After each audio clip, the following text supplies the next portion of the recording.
Allahumma sholli wa sallim ala sayyidina Muhammadin bilisanil jami'ah fi hadratil wasi'ah sholatan tumidu biha jismi min jismihi wa qalbi min qalbihi wa ruhi min ruhihi wa sirri min sirrihi wa ilmi min ilmihi wa amali min amali wa khuluqi min khuluqihi wa niyati min niyati wa wijhati min wijhati wa qasdi min qasdihi wa ta'udu barakatuha alayya wa ala uladi wa ala ashabi wa ala ahli asri ya nur ya nur ya nur ij'alni nuran bihaqqin nur. Bismillahirrahmanirrahim. Alhamdulillahirabbil alamin miftahi babi rahmatillah adada ma fi ilmillah salatan wa salaman daimaini bidawami mulkillah wa ala alihi wa sahbihi wa man wala. Amma ba'du fa ya ayyuhal hadirun usikum wa nafsi bitaqwallah. Jamaah majelis taklim Darussalam yang dirahmati Allah. Kemarin kita membahas daripada pintu setan. Di antara pintu setan ada 9. Yang pertama kemarin adalah congkak. Yang kedua adalah dengki. Nah, yang ketiga adalah tamak. Sekarang kita jelaskan yang ketiga. Apa itu tamak? Tamak itu orang tidak pernah merasa cukup. Dan itu sifat manusia yang paling bahaya. Orang kalau mau jadi wali, itu syarat yang harus keluar dari dirinya. Itu adalah sifat tamak. Orang kalau sudah tamak, itu tidak akan pernah bisa jadi wali. Tidak pernah. Dan itu yang paling dibenci sama Allah. Kenapa? Karena dia tidak pernah merasa cukup. Bedanya tamak itu adalah qanaah. Qanaah itu merasa cukup atas apa yang diberikan Allah kepada kita. Itu namanya qanaah. Nah, itu yang mulia, yang diajarkan Allah agar kita ini qanaah. Kita melihat di dalam surat ke-25 ayat 63. Surat 25 ayat 63.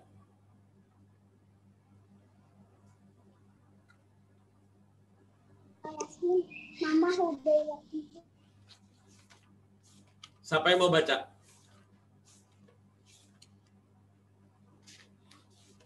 Nasya, Bib. Silakan Nasya. Bismillahirrahmanirrahim. Adapun hamba-hamba Tuhan yang Maha Pengasih itu adalah orang-orang yang berjalan di bumi dengan rendah hati, dan apabila orang-orang bodoh menyapa mereka dengan kata-kata yang menghina, mereka mengucapkan salam. Kita diatur siapa orang yang mulia itu. Allah jelaskan kepada Rasulullah. Kita ini umat yang dilatih agar kita ini rendah diri. Bukan rendah diri yang dimaksud itu adalah merendahkan diri, itu benar. Tetapi bukan berarti kita minder, lain. Minder itu jelek. Kita orang Islam tidak boleh minder. Kita harus paling mulia merasa. Sebab Allah mengatakan tidak ada agama yang benar kecuali Islam. Nah, kita tidak boleh minder. Tetapi kita suruh merendahkan diri. Terhadap siapapun. Kita merendahkan diri. Jadi waktu yang semasa rendah itu supaya kita merasa cukup, Pak. Orang tidak akan bisa menghilangkan sifat merendahkan diri kalau dia mempunyai sifat tamak. Jadi apa yang diperintah Allah itu paling bertentangan dengan sifat tamak. Sifat tamak itu sifatnya manusia, rakus. Rakus itu sifat manusia. Coba kita lihat, Mbak Nazia. Anda tahu orang-orang yang koruptor itu bukan nggak punya duit loh, Mbak. Kaya raya. Contoh kemarin menteri, Mbak. Itu menteri itu uangnya triliunan tabungan. Tetapi dia masih nggak tahan. Dua-dua menteri ini kaya raya yang kemarin ditangkap itu. Iya. Banyak, bahkan tabungannya tuh bukan main-main. Tetapi kenapa? Gajinya pun sangat mahal. Tetapi Mbak, dia mempunyai sifat ini. Nggak mungkin orang itu koruptor, kecuali dia pasti punya tamak. Nah, kita suruh kata Allah, janganlah kamu kecuali merendahkan diri. Jangan coba kita didik anak kita, Mbak. Merasa cukup. Nggak perlu. Bahkan Rasulullah itu bilang, kalau kalian itu makan, baik di rumah sendiri ataupun di rumah orang, jangan suka menanyakan yang tidak ada. Itu haram, Mbak. Contoh saya makan di rumahnya Mbak Nasya. Ketika saya disuguhin, diambil sopra meja makan, disajikan makanan. Tapi saya nanya, kok nggak ada sayur ini ya? Kok nggak ada ini ikan ini ya? Itu haram, Mbak, nggak boleh. Bahkan Rasulullah menganjurkan, kalau kamu dipanggil makan orang, kamu jangan ngambil sayuran atau daging atau makanan yang jauh dari piringmu. Jangan. Nggak boleh. Kita suruh ngambil yang dekat. Walaupun ada. Tetapi karena letaknya jauh, jangan sekali-kali Anda minta, tolong itu coba piring itu, sayur itu coba. Jangan. Tetapi ambillah apa yang dekat dengan piringmu. Itu perintah Rasul. Walaupun kita bisa, tapi jangan dilakukan. Itulah yang namanya merasa cukup, Mbak. Memang ini tidak gampang, tidak. Tapi tidak mungkin seseorang namanya rezeki yang paling mulia itu apa, Mbak? Bukan uang, bukan barang. Tetapi yang paling mulia itu apa? Ketenangan hati. Nah, setan itu kebaliknya, Mbak. Setan itu kalau orang sudah merasa tidak cukup, itu sudah dibuat hancur sama dia. Jadi orang akan gampang, setan itu akan gampang diganggu kalau orang sudah merasa tidak cukup. Oleh karena itu koruptor itu bukan dikasih yang orang miskin, tidak, yang kaya. Semua yang koruptor kebanyakan yang kaya. Dia merasa apa? Merasa kurang. Nah, itulah bahayanya. Oleh karena itu kalau Anda mau jadi anak itu mulia, pertama kali dididik, apa kata setan? Jarang aku mengganggu manusia, jarang yang bisa gagal. Nggak. Semua pasti bisa, terutama kalau dia punya dua, rasa dengki dan tamak. Nah, inilah yang paling bahaya. Kemudian ketika Sayyidina Rasulullah SAW, namanya Nabi Zakaria, ketika dia bisa melihat setan. Ketika setan datang, dia membawa sesuatu benda, ditanyain apa itu sama Nabi Zakaria. Kemudian setan menjawab, ini adalah alat untuk memancing manusia.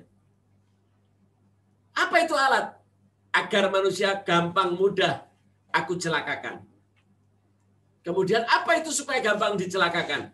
Mereka aku buat merasa selera kepada yang bukan miliknya. Nah, itu bahayanya, Mbak. Orang kalau sudah berselera terhadap barang yang bukan miliknya, itu gampang dimasukin setan. Setan itu merasa apa? Nggak usah. Dia merasa itu aja. Jadi kalau ada orang yang merasa sudah dia selera terhadap milik orang, hancur. Apakah itu mobilnya orang, atau ke rumahnya orang, atau biniknya orang, atau suaminya orang. Wah, udah. Itu paling gampang kena setan. Dan itu tidak terasa. Coba kita lihat ini yang terjadi misalnya di lingkungan artis saja.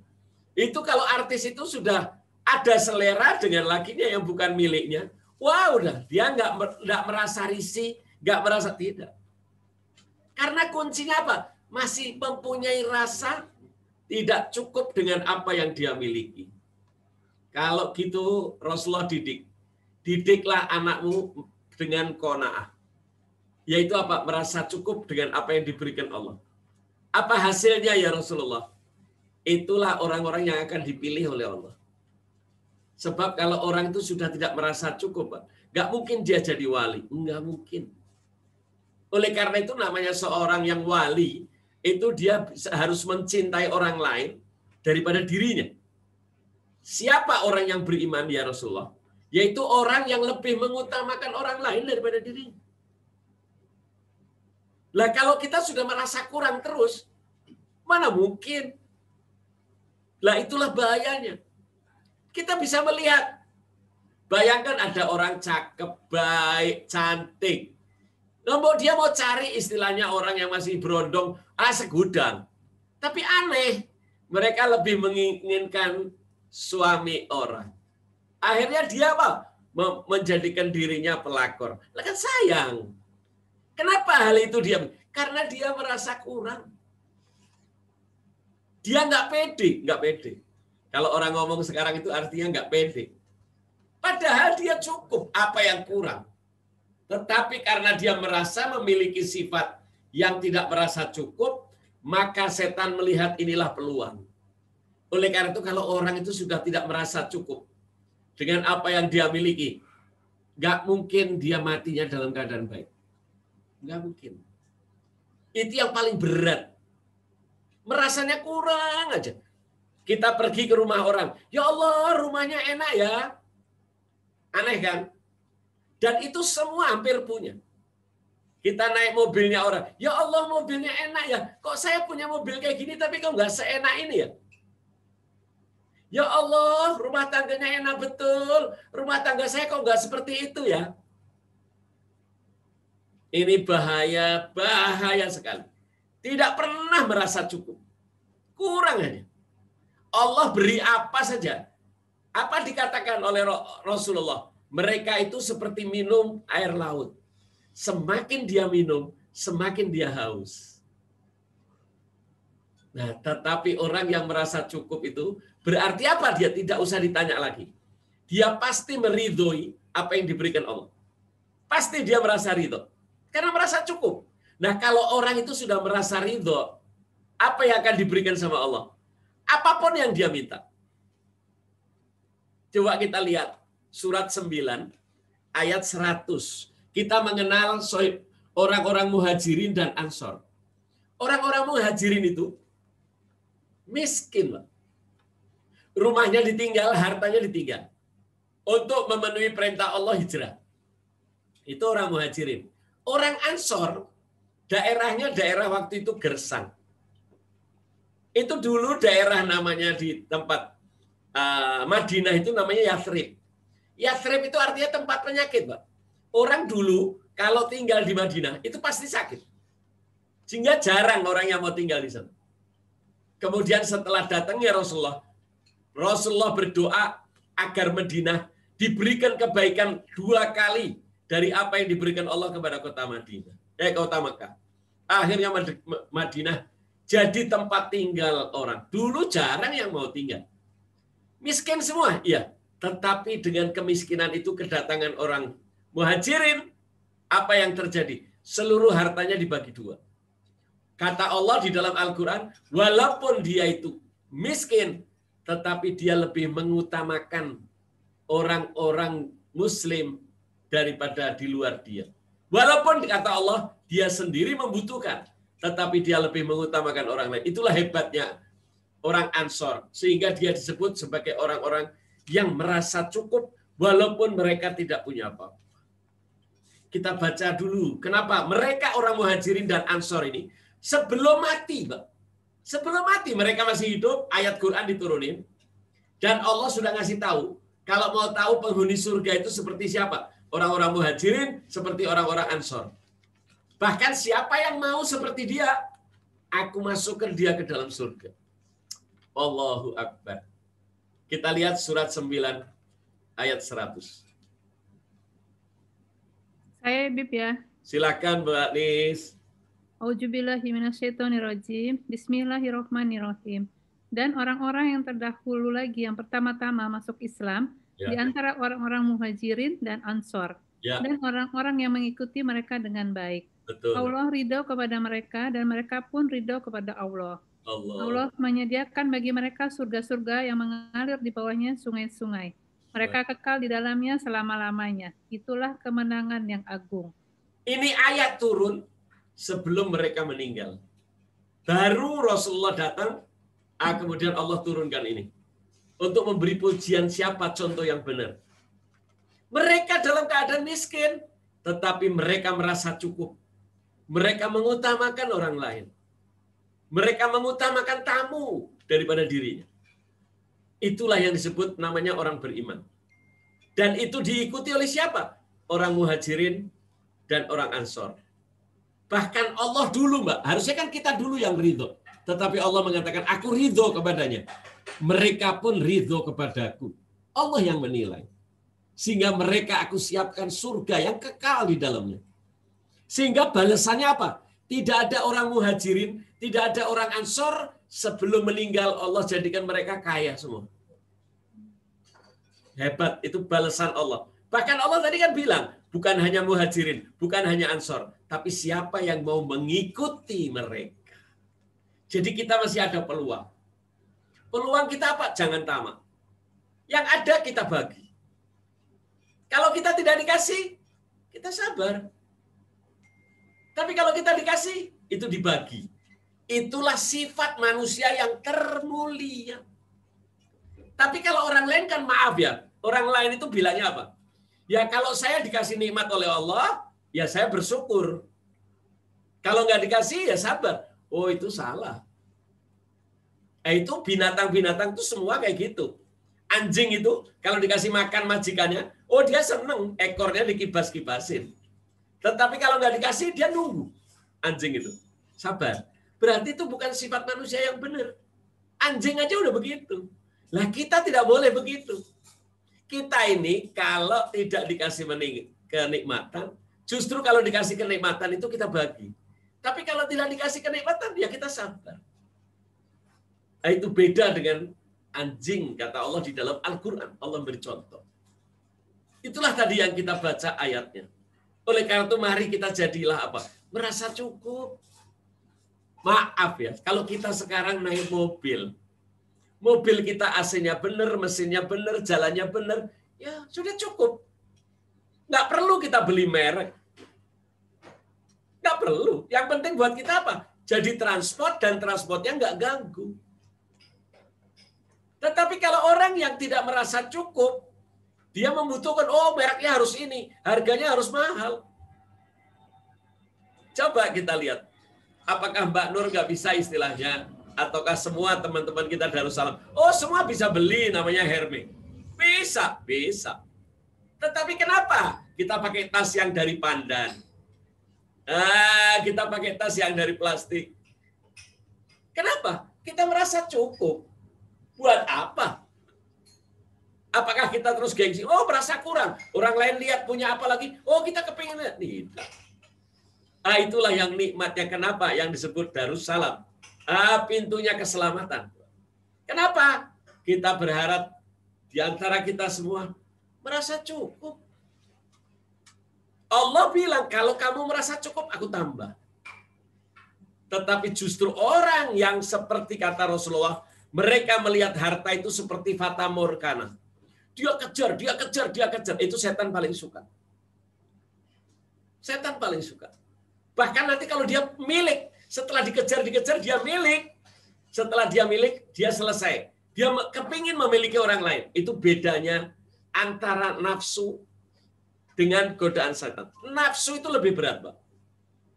Orang kalau sudah nafsu, dia tidak akan berhenti kecuali sampai dimiliki. Dan nanti kalau sudah dimiliki, dia tidak hiraukan lagi. Biarin. Kalau perlu, dia kadaluarsa. Berapa banyak orang yang bikin roti? Wah, enak, rotinya enak. Yang penting dia ngerasakan. Perkara sampai rumah, dia makan dikit. Kalau perlu dibuang. Itu namanya nafsu. Tetapi kita tidak boleh nafsu. Kita kendalikan. Itulah yang mulia. Sehingga Allah katakan mereka itu bedanya dengan orang yang tamak. Apa? Bedanya ithar. Ithar artinya dalam bahasa Arab, mengutamakan orang lain daripada dirinya. Allah jamin. Mereka itu sebelum dia mati, sudah dikasih tahu sama Allah tempatnya. Siapa yang mempunyai sifat ithar? Sifat ithar itu kayak apa? Mengutamakan keperluan orang lain daripada dirinya, walaupun dirinya itu membutuhkan. Itulah sifat yang dimiliki oleh sahabat-sahabat Ansor. Di dalam Al-Quran surat 59, ayat 9.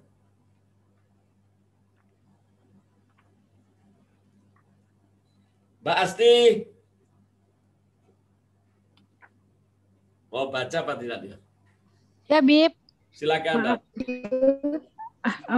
Maaf, Bib. Berapa, Bib? Ininya, Bib? Suratnya 59. Surat 59, ya. Ayat 9. Ayat 9, oke, insyaallah. 59. Bentar ya, Bib. 59 ayat. Ayatnya berapa tadi, Bib? Maaf. Ayatnya ayat 9. Oh, ayat 9, oke. Bismillahirrahmanirrahim. Dan orang-orang Ansar yang telah menempati kota Madinah dan telah beriman sebelum kedatangan mereka mujahirin, mereka mencintai orang yang berhijrah ke tempat mereka. Dan mereka telah menaruh keinginan dalam hati mereka terhadap apa yang diberikan kepada mereka, mujahirin. Dan mereka mengutamakan mujahirin atas dirinya sendiri, meskipun mereka juga memerlukan. Dan siapa yang dijaga dirinya dari kekikiran, maka mereka itulah orang-orang yang beruntung. Siapa orang yang paling mulia? Saya punya duit, saya bisa beli mobil mewah. Tapi kata Rasulullah, dia tidak jadi beli. Tetapi digunakan uangnya untuk kepentingan orang lain. Subhanallah. Itulah orang yang paling mulia. Pernah di zaman dikatakan di dalam kitab Ihya Ulumuddin, ada seorang wali besar. Dia belum pernah berangkat haji. Dia sudah menyiapkan bekal. Sebab orang berangkat haji dulu itu lebih mahal daripada orang sekarang. Karena dia harus beli onta. Ontanya bukan 1, 2. Karena dipakai oleh yang menunjukkan jalan. Dia perbekalan di perjalanan. Belum itu onta harus dikasih makan terus. Jadi biaya orang dulu haji itu lebih mahal. Nah, apa yang terjadi? Dia udah nyiapin uang. Dia sudah siapin uang, dia tinggal beli onta, dia ngajak orang penunjuk jalan, dia berangkat.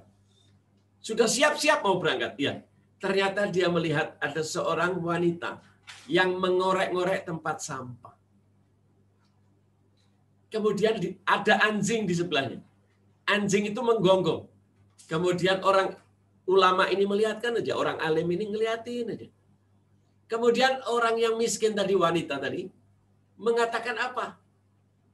Mengatakan bahwa apa yang dia inginkan dan inginkan oleh anjing, kita sama-sama cari makan.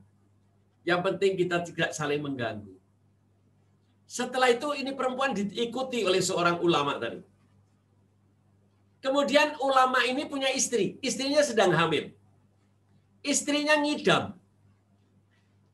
Dia mencium bau makanan yang sangat indah. Sangat nikmat. Kemudian dia perintah ke suaminya agar memintakan sayur itu kepada asalnya dari bau itu. Kemudian suaminya keliling lagi. Mencari-cari bau itu. Ternyata ada di tempat seorang perempuan yang tadi mengorek-ngorek sampah. Bau makannya enak sekali. Kemudian si orang ulama itu bilang, yang mau berangkat haji ini bilang, ceritakan bahwa istrinya sedang hamil, dan istrinya ngidam kepingin makanan yang dimakan sama dia tadi. Si ibu yang miskin tadi bilang apa? Sama anak-anaknya dia. Dia bilang apa? Makanan ini haram buat kalian, tapi halal buat saya. Kaget orang ulama tadi. Saya ini orang ulama, saya tahu kalau makanan itu halal buat saya, halal buat Anda. Tidak, katanya. Ini makanan haram buat Anda, tapi halal buat saya. Ada apa? Saya tidak akan kasih Anda punya istri. Anda mau minta berapa saya bayar? Tidak. Ada apa ibu? Bukan saya tidak mau ngasih. Saya sebetulnya masak daging ini. Ini daging bangkai.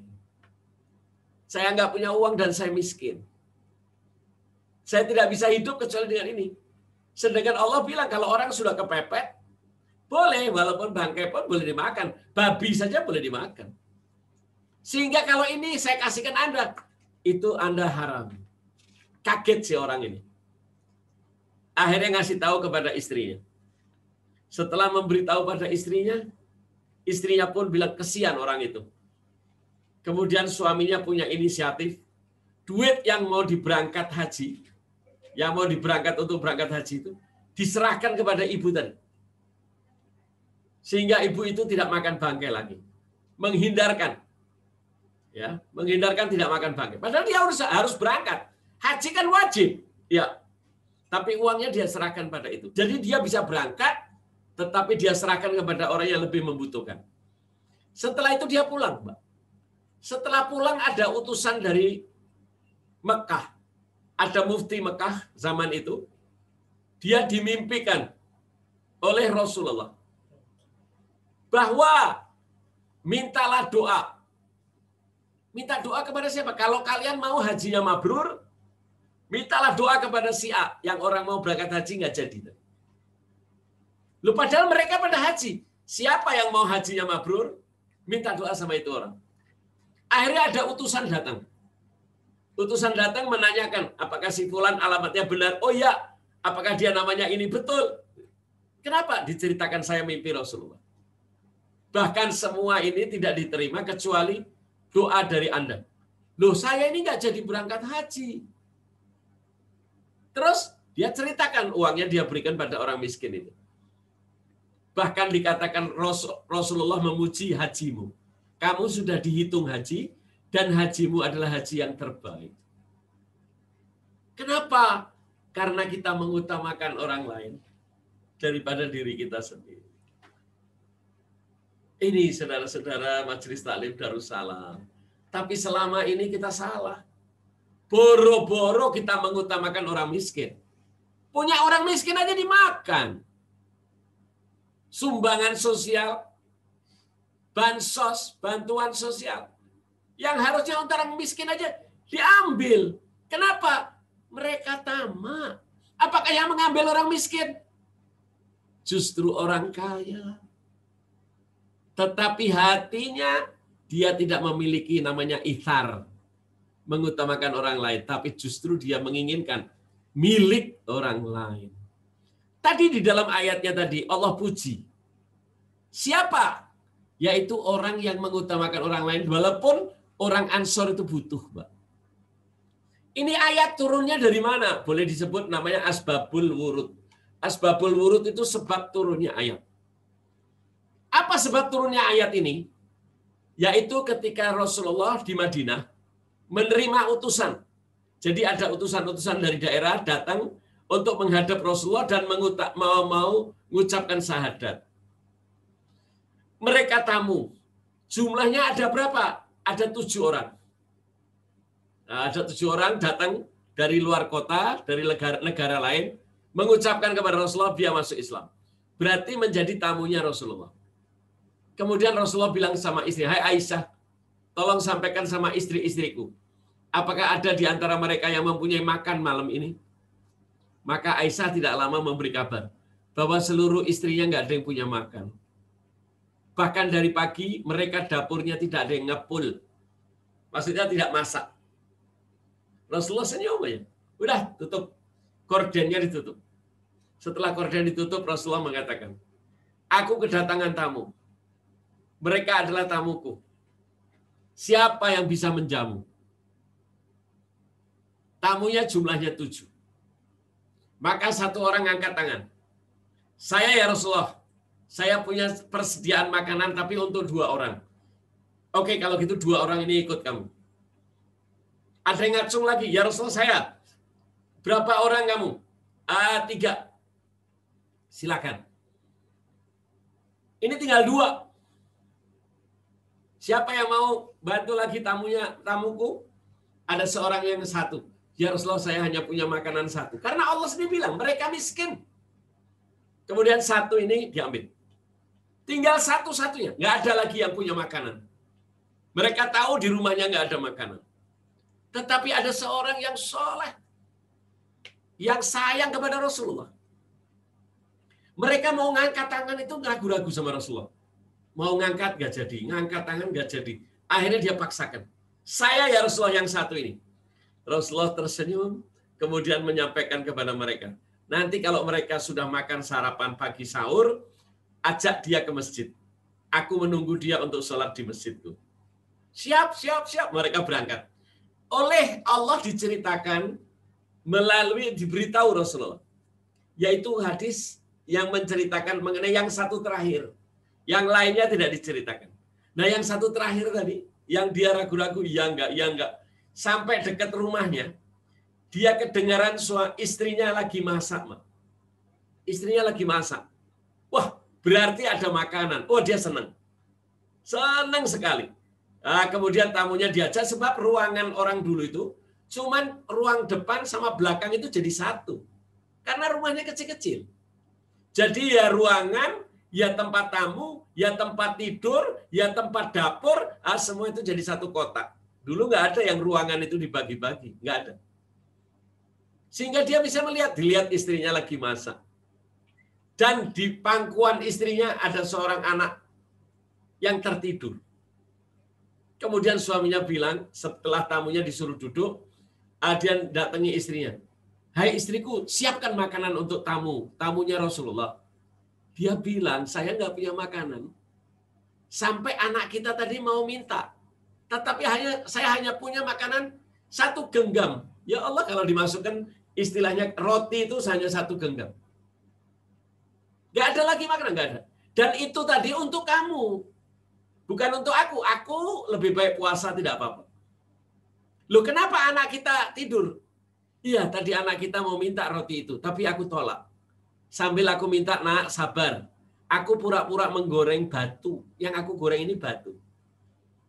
Subhanallah, suaminya pun kaget. Terus bagaimana tamu kita ini? Ya, makanan hanya tinggal 1 orang. Untuk kamu. Kata si suami, oke, lebih baik saya kasih sama tamu. Terus kemudian istrinya memanggil, hai suamiku, jangan kau berikan dulu pada tamu. Pasti tamunya nggak akan makan. Karena dia tidak akan tega, lihat dia makan, kamu tidak makan. Terus bagaimana? Lah itulah nasihat. Rasulullah bilang, kalau kamu punya problem, mintalah nasihat istri. Sebab nasihat dari istri itu banyak memberi jalan.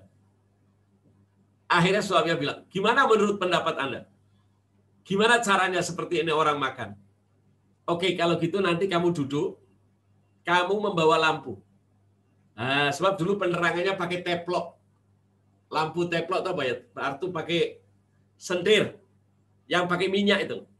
Nah, nanti kalau aku sudah menyajikan makanan ini, kamu pura-pura tiup lampu itu supaya gelap. Nah, setelah gelap kamu pura-pura. Jadi kesannya seperti orang makan.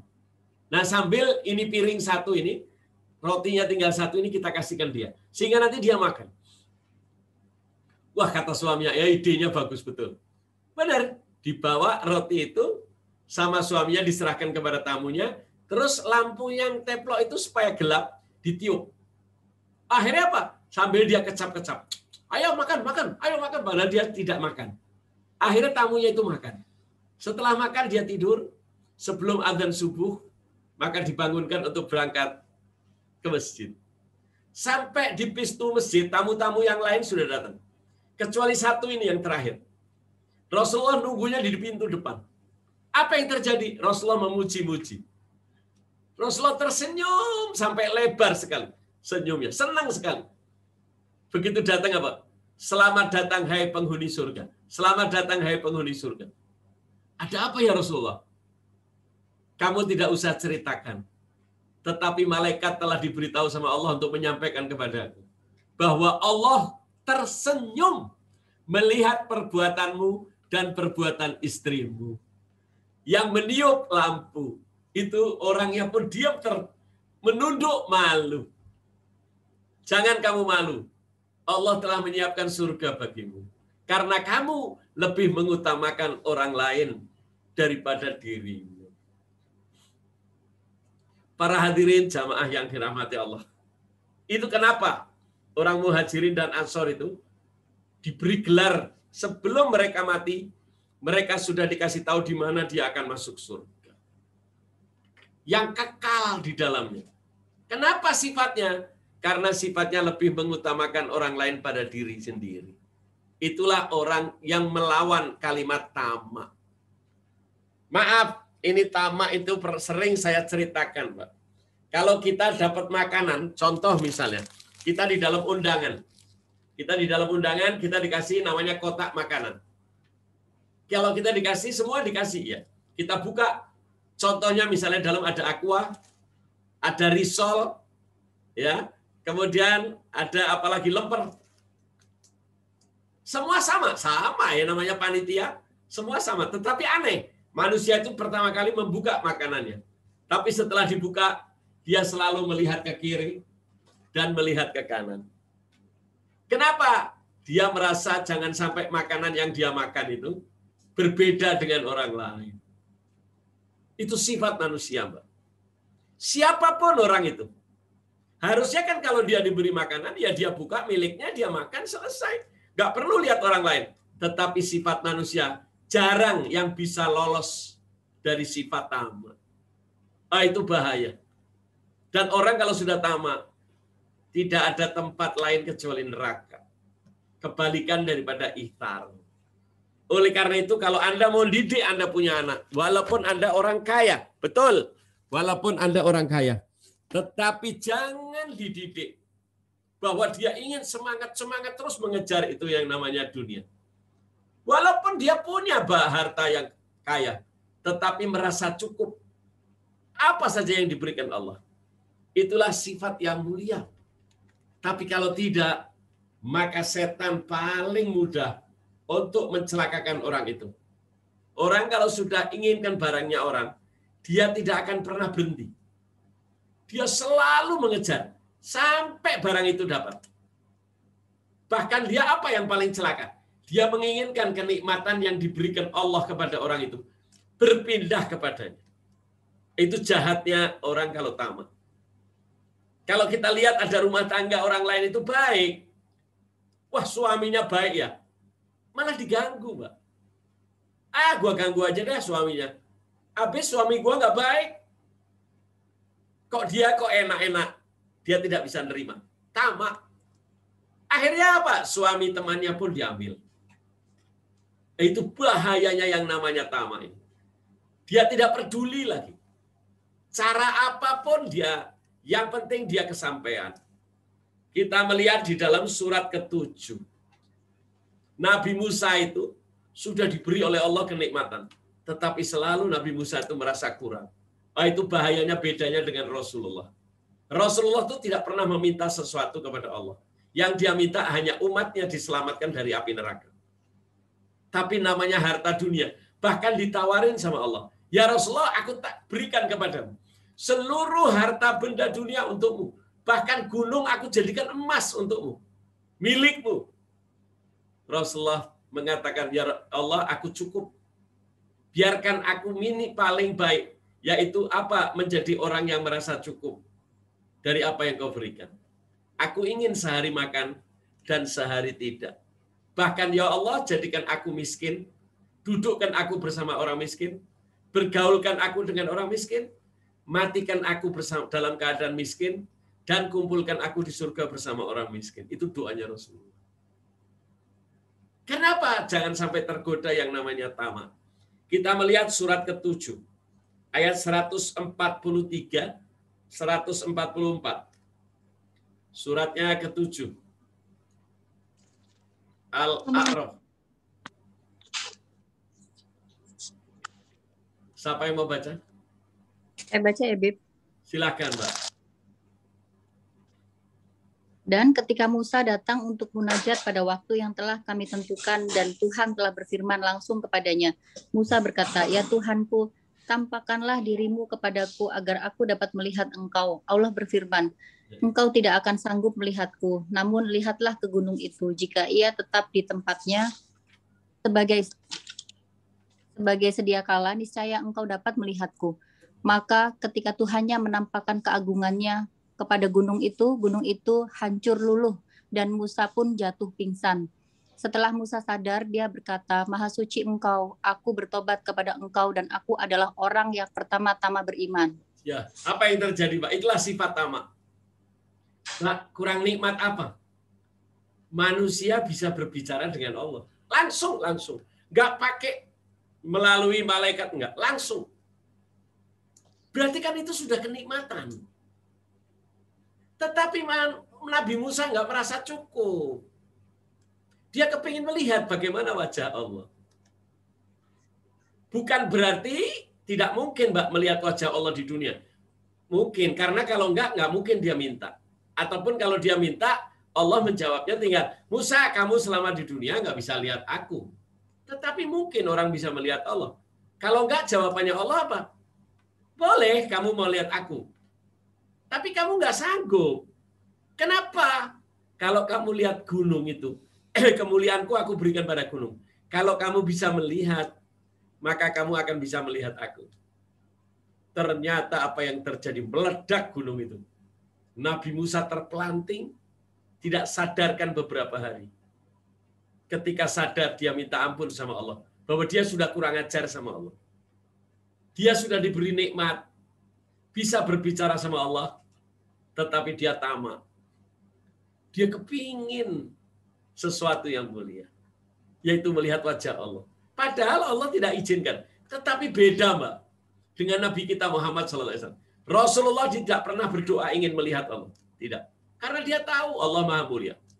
Satu-satunya Nabi yang tidak minta urusan dunia, itu adalah Rasulullah. Tetapi Allah yang memberi. Allah yang memberi. Dia tidak pernah minta seperti Nabi Musa pengen lihat Allah. Tetapi Allah yang mengatakan apa? Allah yang memberitahu. Maha suci Allah. Aku perjalankan kamu. Di dalam ayatnya yang berbunyi, dalam ayat Isra, Mi'raj, Subhanallah. Asra bi abdihi lailan. Maha suci Allah yang telah memperjalankan. Bukan Rasulullah yang minta, tapi Allah yang minta supaya Rasulullah diperjalankan untuk mendapatkan perintah sholat. Ini bedanya Nabi kita. Bahkan Rasulullah itu tidak pernah minta. Yang diminta siapa? Hanya, aku ingin umatku semuanya masuk surga. Aku ingin, itu aja yang selalu diminta. Bahkan sampai akhir hayat, Rasulullah selalu mintanya ingin kepada Allah satu, agar keinginannya itu dikabulkan. Sehingga orang-orang kafir itu marah.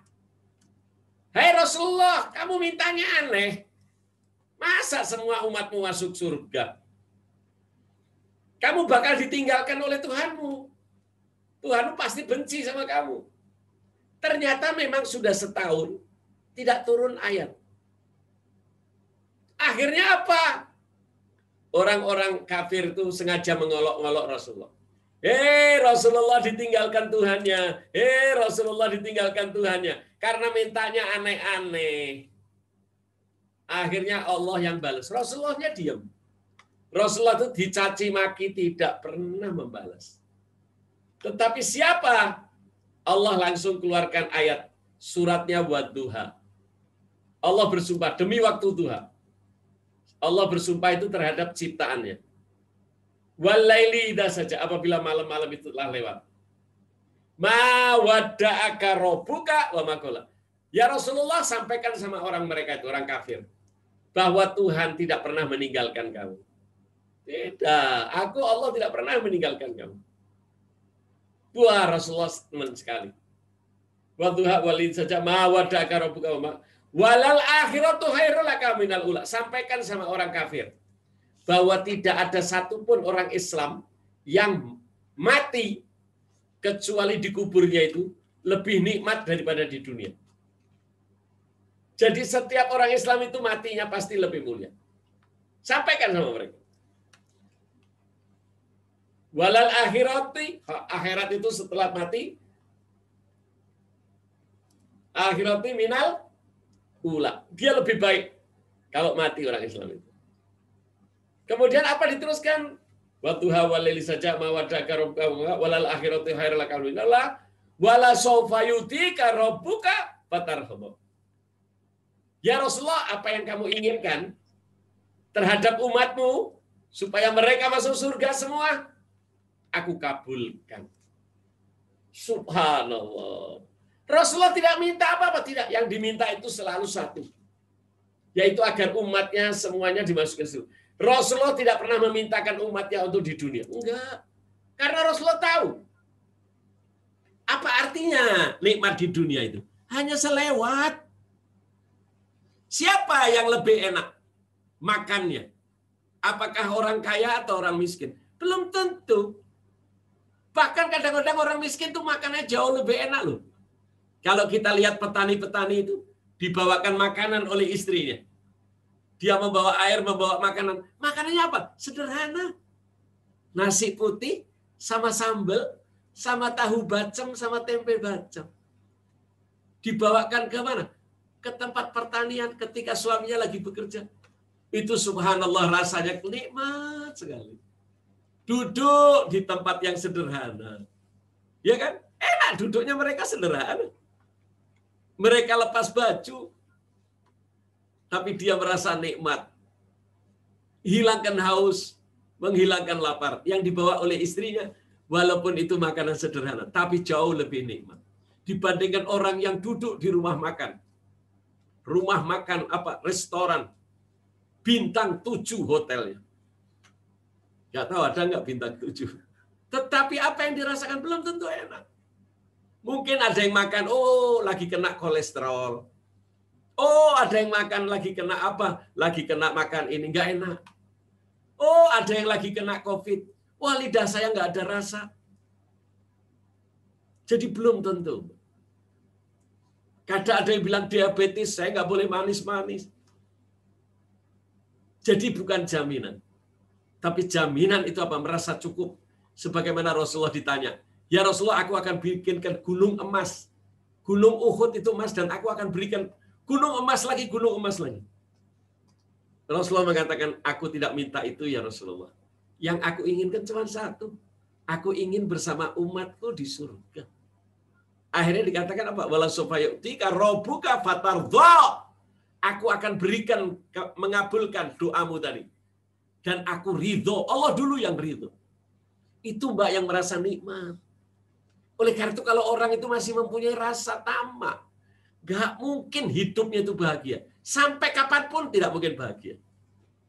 Tapi kalau dia sudah merasa cukup, wallah nikmat mbak. Apa yang dikatakan nikmat itu? Contoh mbak, Anda beli makanan misalnya di rumah makan Padang. Walaupun sengaja pakai daun, pakai kertas itu bungkusnya. Kemudian Anda minta ayam, dikasih sayur, dikasih apa lagi, Pak? Daun singkong, sambil di dalamnya itu ada apa? Ada sayur nangka. Udah, Anda bungkus, kasih karet bungkusnya, Pak. Anda beli 10 aja. Setelah itu Anda datang sama orang-orang yang lagi di bangunan. Kuli-kuli bangunan yang habis selesai jam 12 Anda panggil. Bapak-bapak silakan duduk. Kenapa? Nih saya kasih nasi. Kemudian Anda ikut makan di situ. Itu nikmatnya setengah mati. Daripada Anda makan di rumah makan. Kenapa? Yang paling nikmat itu kalau Anda membagi. Kalau Anda membagi, itu makanan yang Anda bagi itu jauh lebih nikmat.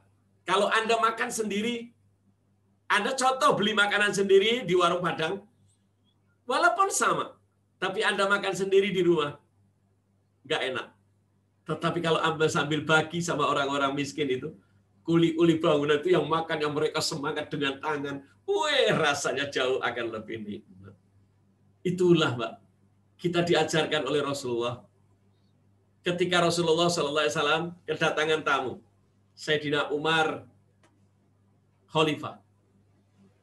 Sayyidina Umar belum menjadi khalifah, tapi baru masuk Islam. Kemudian mencari Rasulullah. Ternyata di rumah-rumah istrinya nggak ada.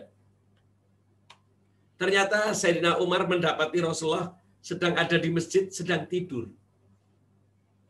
Rasulullah membawa pelepah daun sebagai tempat untuk dia istirahat. Ketika Sayyidina Umar datang, Rasulullah bangun.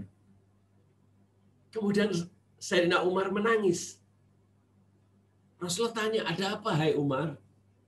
Kamu datang kok malah menangis? Ya Rasulullah, aku ini orang mampu. Aku tidur dengan kasur. Dan raja-raja, di mana-mana raja-raja itu tidurnya pakai kasur. Bahkan sambil dia tidur, sambil dikipasin. Tapi aku melihat engkau ya Rasulullah. Engkau adalah raja dari segala raja di dunia ini. Karena engkau manusia paling mulia. Tetapi aku tidak tega ya Rasulullah. Aku melihat engkau bangun, di wajahmu terdapat garis bekas pelepah kurma. Karena Rasulullah letakkan di dalam pelepah kurma daun-daun itu. Sehingga menggaris merah. Wajahnya yang indah putih kemerah-merahan. Ternyata ada garis-garis bekas pelepah kurma. Ya Rasulullah, aku tidak tega. Sedangkan engkau kalau berdoa, kamu bakal dikabulkan Allah. Aku tahu. Kenapa engkau tidak minta sama Allah? Hai Umar, aku sengaja punya doa. Di mana doaku memang betul, tidak akan ditolak. Kenapa engkau enggak minta supaya kamu enak hidup di dunia? Hei Umar, Hidup di dunia itu tidak lama. Yang lama itu dia ada di akhirat. Aku sudah merasa senang. Aku telah diberikan Allah seperti ini. Sehingga aku tidak gunakan doaku. Terus kau gunakan untuk apa? Itu doa disebut doa mustajab. Aku akan gunakan nanti di akhirat, bukan di dunia. Aku akan minta doa itu kepada Allah dan Allah janjikan doa itu. Seluruh nabi sudah diberi doa mustajab. Dan mereka semua nabi sudah menggunakan doa itu. Tinggal aku yang belum menggunakan. Aku tidak mau gunakan di dunia, aku akan gunakan nanti di akhirat. Aku minta kepada Allah nanti doaku itu. Apa yang kau minta? Aku ingin bersama umatku. Dari yang paling pertama masuk Islam sampai yang terakhir masuk Islam. Aku akan berkumpul mereka di surga. Jadi dia merasa cukup. Walaupun tidurnya seadanya. Tapi dia merasa cukup, merasa nikmat. Di dunia ini kalau kita merasa nikmat, lebih daripada yang diminta pakai kasur. Berapa banyak orang yang punya kasur yang tebal, yang enak, pakai AC. Tetapi ada masih banyak yang nggak bisa tidur. Nggak bisa tidur. Walaupun dia kaya raya, ya. Aku diberi kayak gini sudah cukup. Kata Rasulullah kepada Sayyidina Umar. Kemudian Sayyidina Umar tidak berhenti nangisnya. Justru Sayyidina Umar semakin menangis. Karena melihat bagaimana nasihat Rasulullah. Merasa cukup. Itulah hidup yang indah. Silakan Anda cari hidup ini indah. Coba Anda lihat. Saya akan katakan ya. Seolah-olah Anda pakai pakaian yang sederhana saja. Setelah Anda menyamar.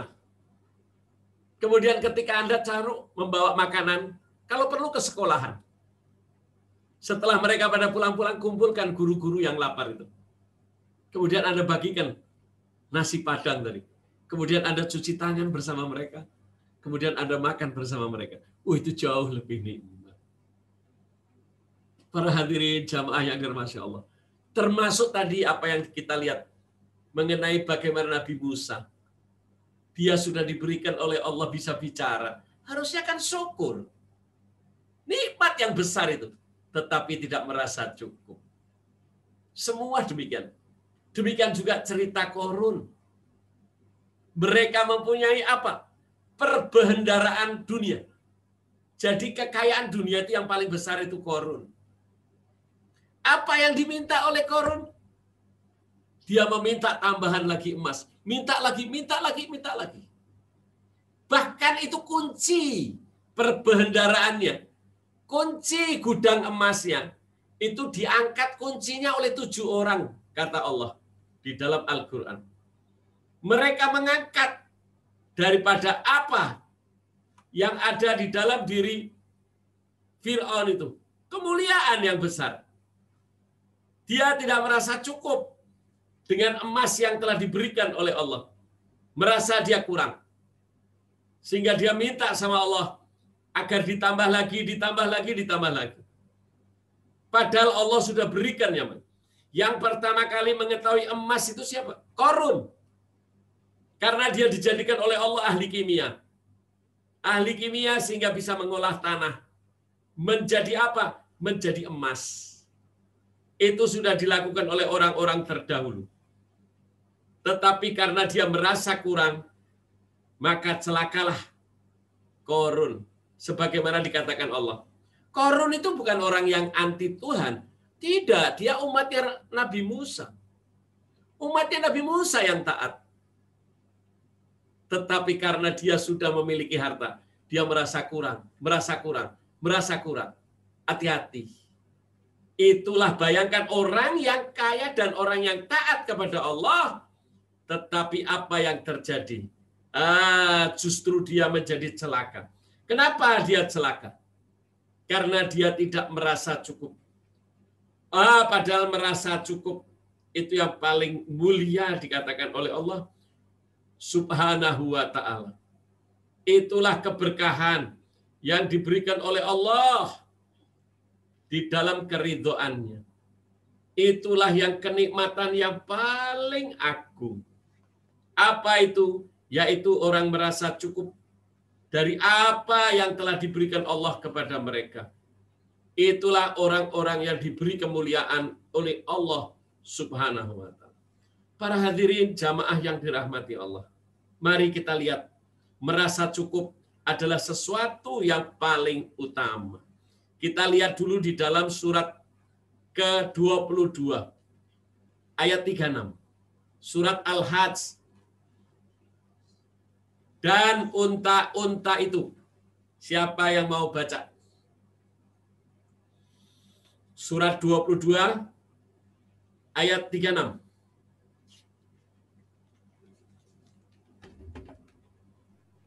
Bib, boleh? Silakan Mbak Asti lagi.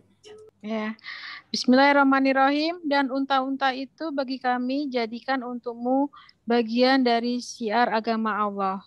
Kamu banyak memperoleh kebaikan padanya. Maka sebutlah nama Allah ketika kamu akan menyembelihnya.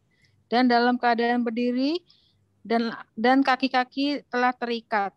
Kemudian apabila telah rebah, mati, maka makanlah sebagian dan berilah makan orang yang merasa cukup dengan apa yang ada padanya, tidak meminta-minta, dan orang yang meminta. Demikianlah kami tundukkan unta-unta itu untukmu agar kamu bersyukur. Masya Allah. Allah berikan contoh unta, Pak. Unta itu bisa tidak makan, itu berbulan-bulan.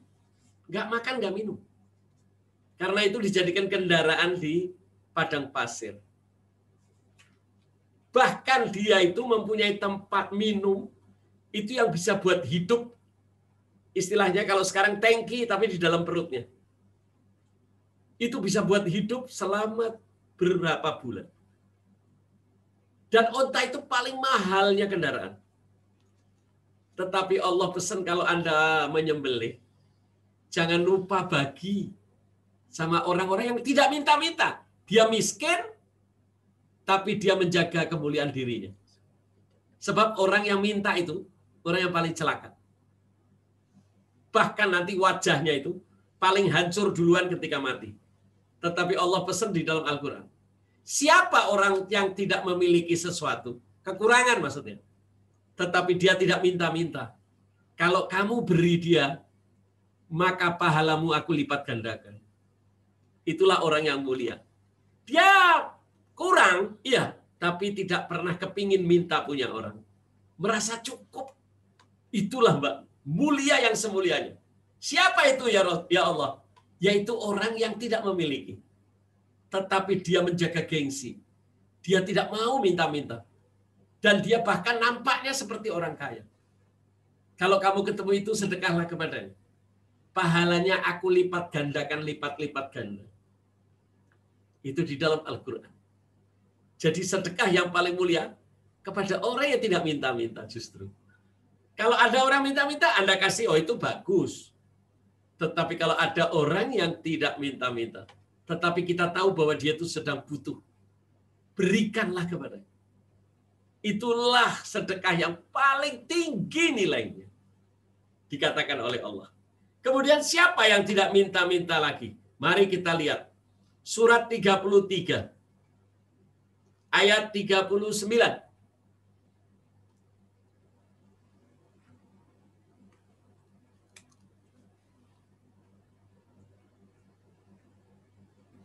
Is ya Bib. Silakan istitoah. Masya Allah. 33, 39 ya Bib. Ya betul Mbak, istitoah. Bismillahirrahmanirrahim. Yaitu orang-orang yang menyampaikan risalah-risalah Allah. Mereka takut kepadanya dan tidak merasa takut kepada siapapun selain kepada Allah. Dan cukuplah Allah sebagai pembuat perhitungan. Siapa orang yang paling mulia, Mbak? Orang yang berdakwah.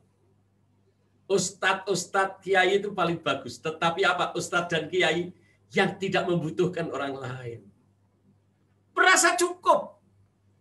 Kebayang nggak kalau ustadz kemana-mana kiai bawa proposal? Aduh, rasanya sedih kita lihatnya. Bukan kita nggak mau ngasih. Lah kok ustadz kok pinginnya Masya Allah.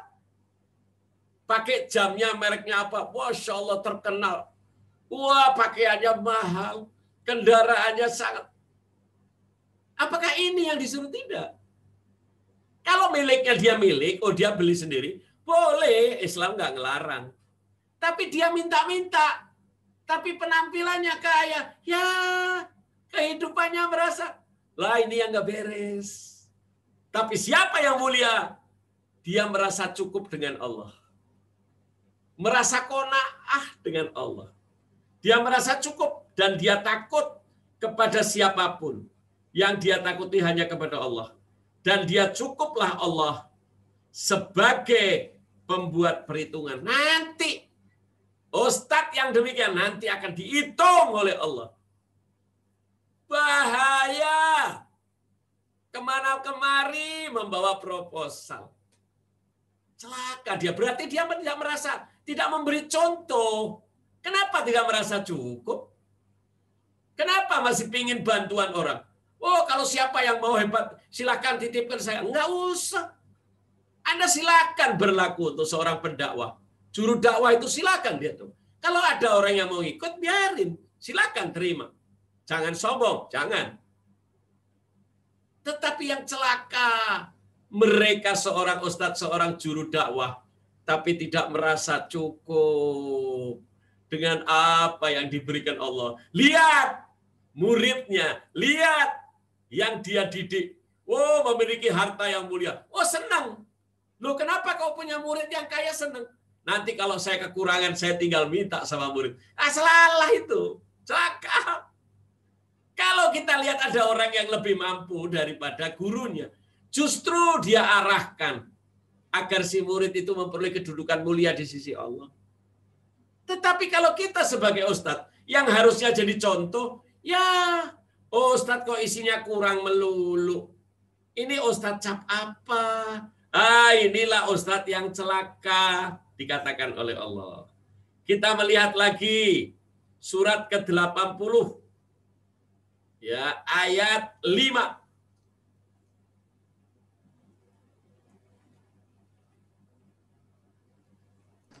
Surat berapa, Bib? Surat ke-80, sayang. Oh. Ayat 5.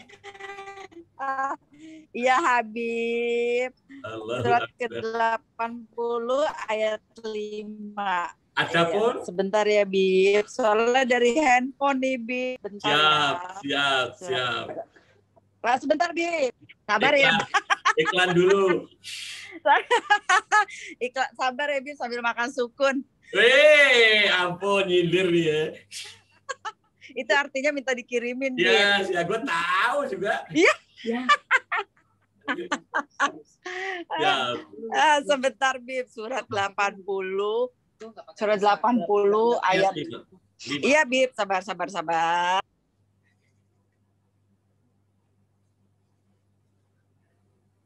Kita di mute tuh, Tak.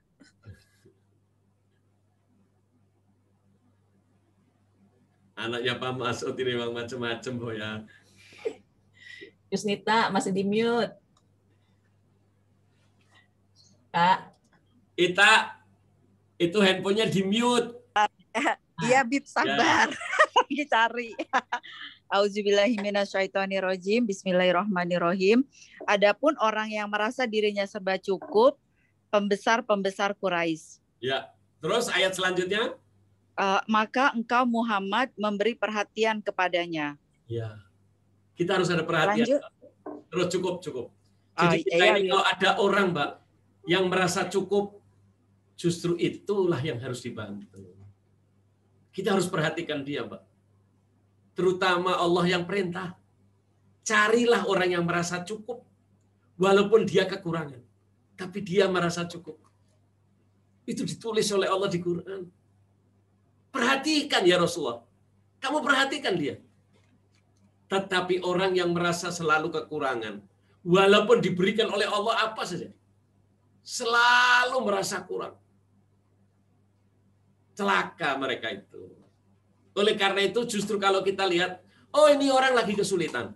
Oh ini orang baru membutuhkan, minta kebutuhan dalam kesulitan. Tapi dia tidak mau minta-minta. Itu kalau ketemu itu, Allahu Akbar. Jangan lupa Anda bantu dia.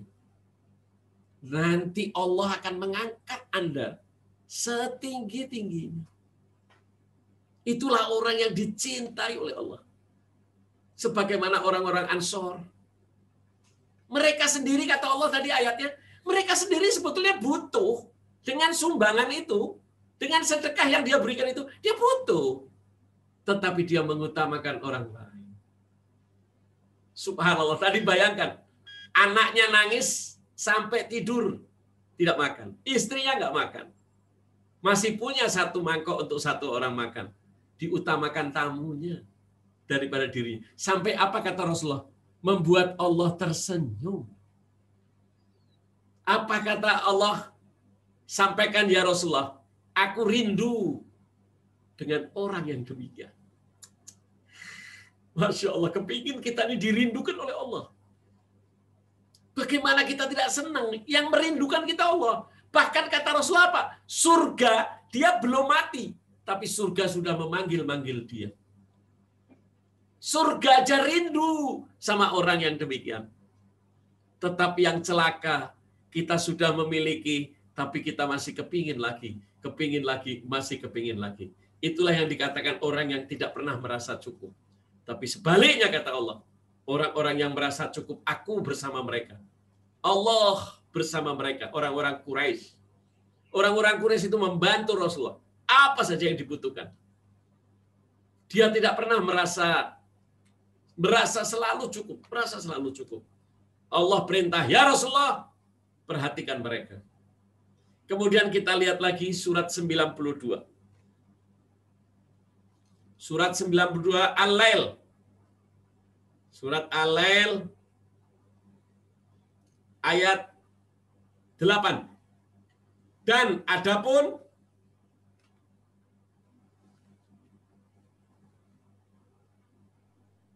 aku aja, Bib. Silakan, Isperanti. Oke. Bismillahirrahmanirrahim. Dan adapun orang yang kikir dan merasa dirinya cukup, tidak perlu pertolongan Allah. Iya. Lanjut, Bib. Iya, terus. Serta mendustakan pahala yang terbaik. Maka akan kami mudahkan baginya jalan menuju kesukaran, kesengsaraan, dan hartanya tidak bermanfaat baginya apabila dia telah binasa. Subhanallah, Mbak Astri, maaf Mbak Astri, tolong dibaca Bib. Satu ayat berhenti, nanti saya jelasin dulu. Oke, yang mana Bib? Dari mana? Ayat 8 tadi Mbak, dari ayat 8 ya. Oke, dan adapun orang yang kikir dan merasa dirinya cukup, tidak perlu pertolongan Allah. Ya, hati-hati Mbak. Sebaliknya Allah ceritakan ini. Orang merasa cukup, tetapi bukan merasa cukup. Apa artinya? Merasa cukup tapi celaka. Loh, kenapa? Dia merasa cukup tidak perlu butuh Allah. Kalau manusia, memang betul, kita tidak perlu butuh manusia. Tetapi kita butuh Allah. Tapi orang yang merasa cukup, seolah-olah dia congkak. Dia bisa segalanya. Dia merasa cukup. Ngapain gua butuh Allah? Tidak butuh. Contohnya siapa? Nabi Ibrahim. Nabi Ibrahim itu dicelakakan oleh Raja Namrud. Dibakar. Bahkan di dalam sejarah, pembakaran yang paling terbesar di dunia. Bahkan sampai sekarang bekasnya masih ada. Bisa dilihat? Bisa. Itu untuk dibakar itu saking panasnya, nggak bisa kita mendekatkan untuk menjadikan Nabi Ibrahim kita lempar begitu saja. Melemparnya pun harus pakai katapel. Jarak jauh, karena panas mendekati. Kemudian Nabi Ibrahim taruh di katapel. Ketika ditaruh di katapel, Allah uji. Allah datangkan malaikat untuk bicara dengan Nabi Ibrahim. Hai Ibrahim, aku malaikat. Ya aku tahu kau malaikat. Aku disuruh Allah. Apakah kamu tidak butuh bantuanku? Nabi Ibrahim bilang, bantuanmu? Iya, kamu sebentar lagi mati nih. Kamu bakal mati. Apa kamu nggak butuh bantuanku? Hai malaikat, kamu ini makhluk. Kalau makhluk, aku tidak butuh. Seperti tadi merasa cukup. Apa bedanya? Kalau sesama makhluk, kita harus merasa cukup. Tetapi kalau Allah, aku butuh. Kata Nabi Ibrahim. Kemudian apa yang terjadi? Ya kalau gitu cobalah kamu doa, minta sama Allah. Hai malaikat, aku tahu Tuhanku itu Allah. Aku tidak perlu meminta pun, dia tahu apa yang ada di dalam hatiku. Biarkan antara aku merasa cukup dengan Allah. Kamu tidak perlu ikut campur. Setelah itu Allah puji di dalam Al-Quran. Itu semua ayat Quran. Kemudian Allah puji. Sungguh Nabi Ibrahim itu imannya sangat hebat. Kemudian apa? Katapel itu dilemparkan. Tapi Allah mengatakan, hai api, an-naru, bardan, wassalaman ala Ibrahim. Hai api, jadilah kamu api yang dingin, tapi dinginnya yang menyehatkan. Jangan sampai dinginnya seperti salju, menjadikan orang itu mati. Tidak, tapi dingin yang menyehatkan. Disebut oleh Allah. Yang merintah siapa Allah? Kenapa? Karena Nabi Ibrahim ketika dilemparkan itu mengatakan, kalau memang Allah itu akan membakar aku ridho apapun yang diberikan Allah kepada aku. Aku merasa cukup dengan apa yang diberikan Allah. Walaupun aku dibakar di api, tetapi kalau Allah memang ridho kepadaku, aku ridho dan aku senang. Bayangkan imannya hebat betul. Kemudian dilempar, setelah dilempar Allah yang mengatakan, hai api, jadilah kamu api yang dingin tapi menyehatkan. Untuk siapa? Hanya untuk Ibrahim. Jadi semua orang merasakan panas, ya, tapi Nabi Ibrahim tidak. Sehingga Nabi Ibrahim ketika sampai di tempat kayu-kayu itu, justru Nabi Ibrahim jalan-jalan. Sehingga Raja Namrud lari tunggang langgang. Rakyatnya semua sujud, beriman, sebagaimana mengikuti Ibrahim. Subhanallah. Itulah kalau kita ini merasa. Tapi jangan merasa cukup, seolah-olah kita cukup dengan diri sendiri, nggak perlu bantuan. Wah, Mbak Asti, walaupun Habib, walaupun Kiai, Ustadz kayak apa, orang kaya, seperti apapun, Rockefeller, apalah yang paling kaya hari ini. Semua itu tetap harus membutuhkan Allah. Tetapi kalau orang merasa cukup dengan dirinya, nggak perlu bantuan Allah, itu pun juga celaka. Hati-hati, jangan sampai merasa, gue punya duit kok. Maaf loh Mbak Asti pernah lihat, maaf, Anda masih bisa lihat internet itu. Ada seorang konglomerat Indonesia ngawinkan anaknya. Subhanallah, dia pakai JHCC, ditambah tempat parkirnya itu ditutup pakai tenda. Di luar tenda dikasih televisi yang besar-besar, supaya nanti yang hadir itu saking besarnya undangan. Dia mengadakan IO-nya dari luar negeri. Saya masih ingat loh, saya bilang, Pak, saya ini ngaji, Bapak ngaji sama saya. Boleh saya usul apa? Kita minta bantuan Allah yuk, kita doa supaya besok perkawinan anak Bapak itu lancar. Beb, udah cukup, terima kasih Beb. Saya ini udah datangin IO dari luar negeri, semua sudah saya rapikan Beb. Yakin Habib lihat besok rapi. Subhanallah, besoknya apa yang terjadi? Begitu perkawinan pengantin masuk duduk di pelaminan. Pertama kali yang mati siapa Mbak? Yang tukang riasnya. Begitu dia masuk pengantin, itu riasannya diperbaiki. Ketika selesai memperbaiki jatuh, meninggal dunia. Ribut orang satu tempat. Dikeluarkan dibawa ambulan. Ternyata neneknya. Neneknya itu lagi pakai kursi roda. Ternyata ketika diajak ke panggung untuk foto, Mbak, ternyata tergeletak kepalanya, meninggal dunia. Subhanallah, cucunya yang masih kecil, ketika lari-lari, Mbak, jatuh, meninggal dunia. Hari ini 3 orang meninggal, Mbak. Ya Allah. Hati-hati, Mbak, jangan merasa cukup. Kita butuh Allah, Mbak. Oleh karena itu kalau Mbak Asti ada apa-apa, insya Allah, ya Allah, bantu aku, ya Allah, bantu aku. Tanpa kita, walaupun kita sudah memiliki semua fasilitas, kita pasti butuh Allah, Mbak. Iya, Bib. Ayat 9, Mbak. Bismillahirrahmanirrahim, serta mendustakan pahala yang terbaik. Dia tidak mendustakan, Mbak. Bahkan Allah bilang, apabila mereka sudah berusaha, kemudian dia bertawakal kepadaku, kemudian kita gantungkan bantuan itu kepada Allah. Itu orang yang mulia. Itu dia tidak mendustakan. Itu yang mulia. Tapi kalau kita mendustakan, ngapain kita pakai doa-doa segala? Udah cukup, Beb. Panitianya udah rapi. Bahkan kita sudah pakai gladi resik. Subhanallah. Merasa sombong dia. Congkak. Hati-hati, ini banyak. Banyak kita merasa orang kaya, kita sudah menyiapkan. Semua bisa saya perintah, Beb. Wow. polisi penjaganya semua, tentara lengkap. Bahkan gladi resiknya, Allahu Akbar. Tetapi kita nggak tahu, Mbak, semua itu ketentuan Allah. Jangan merasa aman. Jangan merasa cukup diri kita sendiri. Kita perlu bantuan Allah. Ayat 10, Mbak Asti. Bismillahirrahmanirrahim. Maka akan kami mudahkan baginya jalan menuju kesukaran, kesengsaraan. Allah. Akhirnya, Mbak, perkawinannya bubar. Sedih banget, Bib. Wah, kesian. Boleh dicek, masih ada bekas, Mbak. Ini nyata. Banyak kejadian-kejadian, Mbak. Contoh di Amerika, New York itu tidak boleh lampu mati, Mbak. Nggak boleh, karena setiap 1 menit, itu kerugiannya kalau lampu mati berapa besar. Pasar dunia ada di sana. Kemudian apa? Wali kotanya mengambil namanya diesel, Mbak. Diesel itu backup diesel. Jadi kalau lampu mati, dia pakai diesel 1. Diesel 1 mati, pakai diesel 2. Diesel 2 mati, ketiga sampai 7 diesel. Aman, tenang aja. Ternyata datang petir. 7-7-nya dieselnya hancur. Nggak bisa dipakai. Akhirnya apa? Terjadilah New York lampu mati. Sehingga terjadilah perampokan semua terjadi. Jangan, Pak, kita butuh Allah. Jangan merasa cukup. Boleh kita merasa cukup urusan dunia.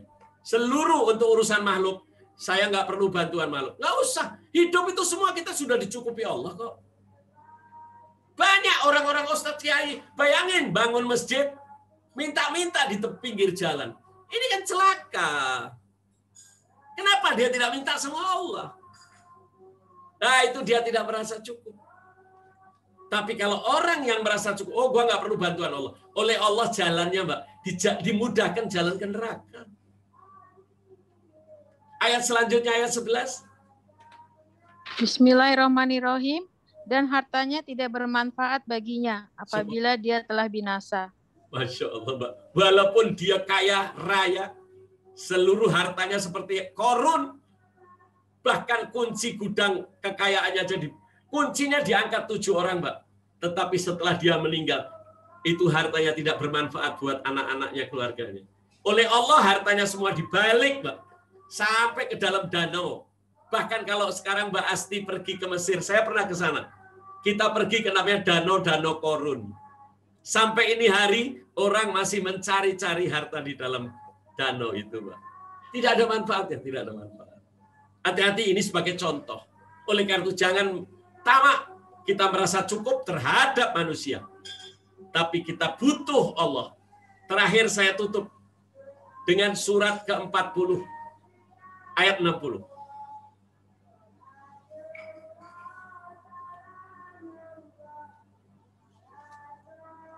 Surat 40 ayat 60. Surat 40 ayat 60. Bismillahirrahmanirrahim. Dan Tuhanmu berfirman, berdoalah kepadaku, niscaya aku akan perkenankan bagimu. Sesungguhnya orang-orang yang sombong tidak mau menyembahku akan masuk neraka jahanam dalam keadaan hina. Hati-hati, Mbak, hati-hati. Kita butuh Allah. Allah, orang yang nggak mau berdoa, orang yang nggak mau minta bantuan Allah itu orang kafir. Tetapi siapa yang minta bantuan itulah orang yang beriman. Jadi jangan merasa cukup terhadap Allah, tapi merasa cukuplah terhadap makhluk. Jangan saya punya teman teman Mbak Asti. Mbak Asti enak, dia kaya raya. Nanti kalau saya butuh apa-apa, saya tinggal minta sama Mbak Asti. Itu celaka orang yang demikian itu. Nanti oleh Allah apa? Akan dijadikan miskin terus sampai kiamat, Mbak. Hadis Rasulullah.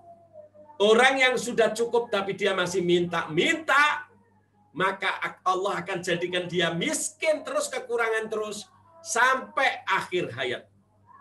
Dia akan terus minta-minta. Coba lihat, Mbak, yang namanya pengemis, itu dijadikan profesi.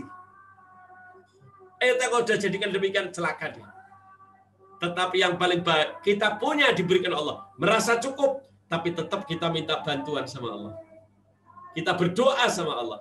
Ya Allah, tolong bantu anak saya, tolong bantu keluarga saya, tolong bantu suami saya sedang mencari nafkah, mudahkan dia cari yang halal. Itu penting kita doa.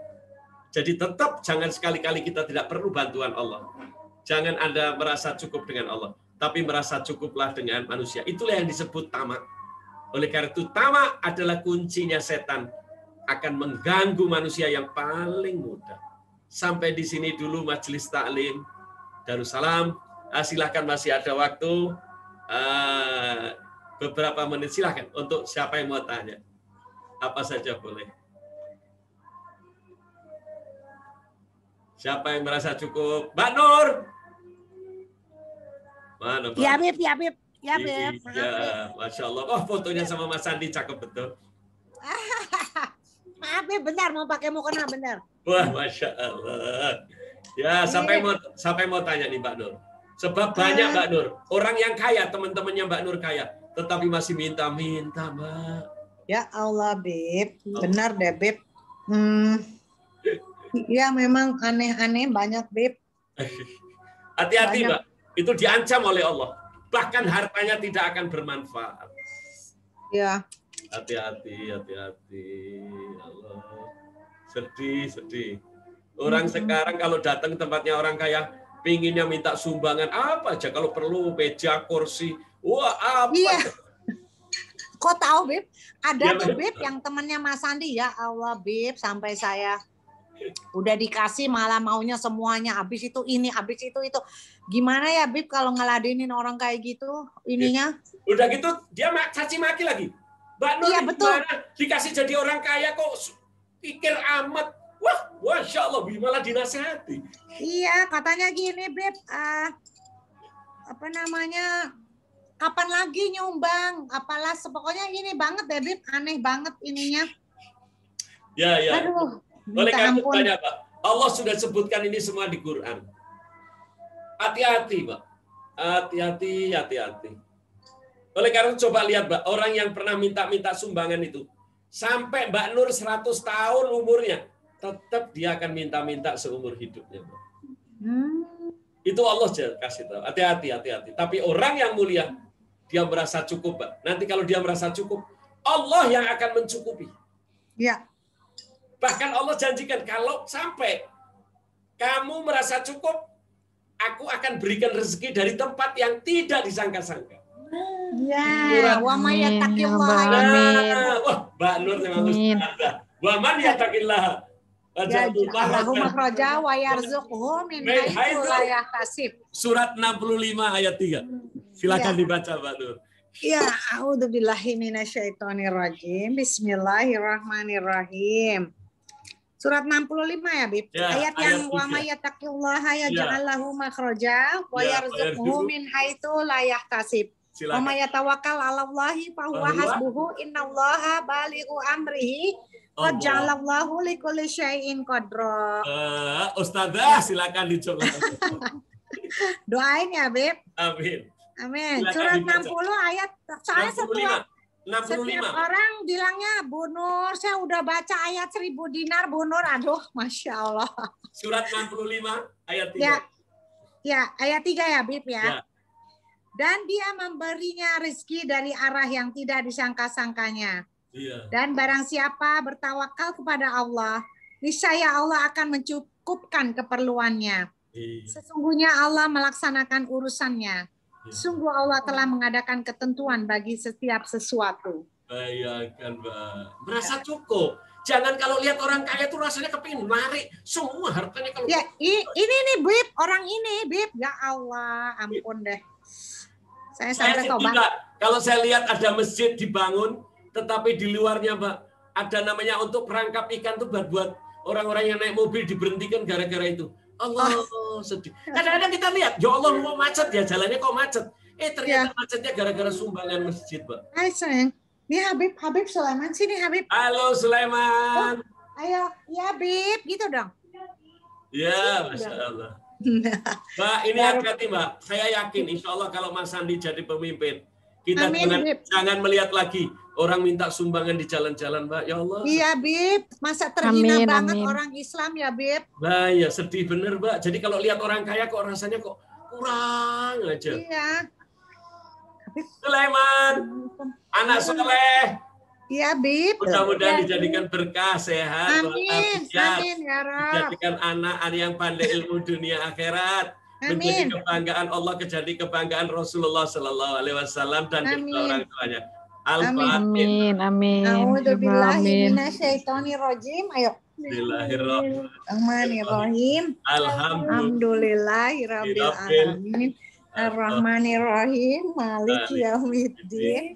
Iyyaka na'budu wa iyyaka nasta'in. Ihdinas siratal mustaqim. Siratal ladzina an'amta 'alaihim ghairil maghdubi 'alaihim waladdallin. Amin. Makasih, Bib. Makasih, Bib. Sulaiman, ayo oke? Oke. Ya, Itu saya Tante Nazia. Iya, saya Tante Nazia. Ada Nazia, ada Tante Ita, ada Tante Ita. Tante Ita. Semuanya hai sama semuanya. Hai Sulaiman. Ya, anak gitu. ganteng. Mama besar ya. Makasih. Makasih. Iya. Iya, Beb, lagi senang ini main basket. Iya, bagus kayak bapaknya lah. Iya. Boya, silakan mau tanya apa, Boya? Habib, kalau sifat qanaah itu apakah bisa terlihat dari kecil, Bib? Dari kecil terlihat, Pak. Oh. Dia kalau punya mainan, dia selalu ngajak orang untuk bermain punya mainannya. Tetapi siapa yang merasa kurang, yaitu kalau dia punya mainan, Pak, dia simpan, nggak boleh orang main gunakan. Tapi kalau dia lihat mainan orang lain, dia juga kepingin, Pak. Itu dari kecil udah kelihatan, Pak. Nanti itu sifat yang diberikan Allah, Pak. Sifat itu Allah yang beri, Pak.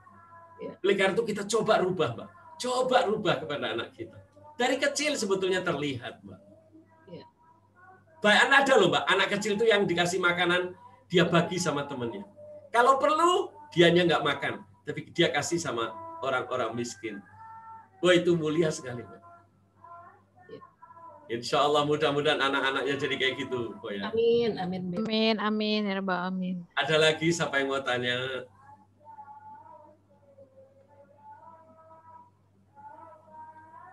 Mbak Ning nggak tanya-tanya nih. Mbak Nis. Ya, tanya boleh, Bib. Boleh, silakan. Tapi bulan Rajab sekarang amalan apa yang baik ya, yang kita lakuin di bulan Rajab ini? Bagus. Amalan apa yang paling baik? Amalan yang paling baik di bulan Rajab ini ada 3, Mbak. Perbanyak puasa. Kalau perlu sebulan penuh. Itu pertama. Kenapa? Karena Rasulullah waktu Isra Mi'raj, dia melihat ke dalam surga ada sungai yang indah. Itu sungainya putih, lebih putih daripada susu. Lebih manis daripada madu airnya. Bahkan sangat halus, lebih dari sutra. Kemudian ditanya oleh Rasulullah, ya Rasulullah, Allah ciptakan itu untuk siapa? Untuk umatmu yang pada bulan Rajab dia berpuasa. Walaupun 1 hari. Jangan tinggalkan, Mbak. Puasa di bulan Rajab termasuk puasa yang paling utama. Itu pertama, itu puasa, Mbak. Terutama apa kata Sayyidina Abbas? Jangan Anda tinggalkan minimal 3 kali. 3 hari. Sebab aku mendengar langsung telingaku dari telinga Rasulullah. Kalau aku bohong, telingaku buta. Apa itu? Rasulullah menganjurkan kita puasa 3 hari. Maka siapa yang puasa 3 hari di bulan Rajab seperti puasa 900 tahun. Jadi puasa. Yang kedua, Mbak, zikir. Zikir di bulan ini, Mbak. Masya Allah, indah sekali. Zikir, jangan lupakan. Apa, Mbak? Habis sholat subuh sama habis sholat isya. Rabbik firli warhamni watub alayya 70 kali. 70 kali. Habis apa, Bib? Subuh dan isya? Rabbik firli warhamni watub alayya. Maaf, saya kirim ke Foya, nanti biar di forward ke grup ya, Foya. Iya, mau, Bib. Nanti biar saya kirim ke Foya ya, Foya. Iya, Bib, siap. Nanti saya kirim apa itu Rabbik firli warhamni watub alayya dan artinya. Iya. Nah, itu 70 kali. Dan ada satu lagi nanti saya kirim sama Foya. Ada doanya Habib Ali. Apabila tiba bulan Rajab, itu disuruh mengulang-mengulang. Nah, itu tulisannya ada fathah kasrohnya. Nanti saya kirim juga ke Foya. Nanti supaya dibagi ke dalam grup Darussalam. Atau yang lain, grup lain boleh. Ya, siap, Bib. Insya Allah, Mbak Nis. Jadi zikir. Makasih, Bib. Kemudian apa lagi? Sedekah, Mbak. Sedekah yang paling mulia itu adalah di bulan Rajab. Itu termasuk nanti Ramadan. Kenapa? Rasulullah itu kalau doa, Mbak, bukan satu. Bukan bulan Rajab coba, tapi sama. Allahumma barik lana fi Rajab wa Sa'ban wa balikna Ramadan. Selalu dikaitkan 3 itu. Karena 3 ini tidak bisa dilepas, kata Rasulullah. Rajab adalah bulannya Allah. Sa'ban adalah bulanku. Ramadan adalah bulan umat. Masya Allah. Rasulullah paling banyak, kata Sayyidina Aisyah. Aku belum pernah melihat suamiku banyak puasa sunnah seperti di bulan-bulan ini. Insya Allah Mbak Nis, bagus pertanyaannya. Nanti sebentar lagi saya kirim kepada Direktur Utama Profesor Boya. Nanti biar dibagi. Ada lagi mau tanya? Puasanya Mbak. Nabi puasa 3 hari. Boleh selang-seling atau 3 hari? Selang-seling boleh. Enggak, Islam itu tidak harus apa, enggak. Bebas. Hari pertama boleh, nanti dipambung hari apa 2 hari. Atau lagi kadang-kadang perempuan datang bulan, enggak apa-apa. Setelah dalam bulan sambung lagi. Iya, Beb. Tapi ada kemuliaan di mana, Mbak? Malam pertama, Mbak. Hari pertama puasa itu paling mulia. Nah, kemudian paling mulia lagi kapan di dalam bulan Rajab itu? Iya. Ketika tanggal 27 Rajab. Ketika Isra Mi'raj. Maka pahalanya seperti orang puasa 60 bulan. Itu mulia tanggal 27 Rajab. Isra Mi'raj, Pak. Ada lagi, Mbak Nis? Iya, kemarin pertama nggak bisa. Ya. Udah, Bib, terima kasih, Bib. Boleh hari-hari lain, Pak. Iya. Ya, kemarin soal lagi pusing, jadi nggak bisa tuh, Bib, waktu hari pertama. Masya Allah. Jadi masih Insya Allah, bisa, ya, Bib, ya. pusingnya bukan ngurusin suami, kan? Ya.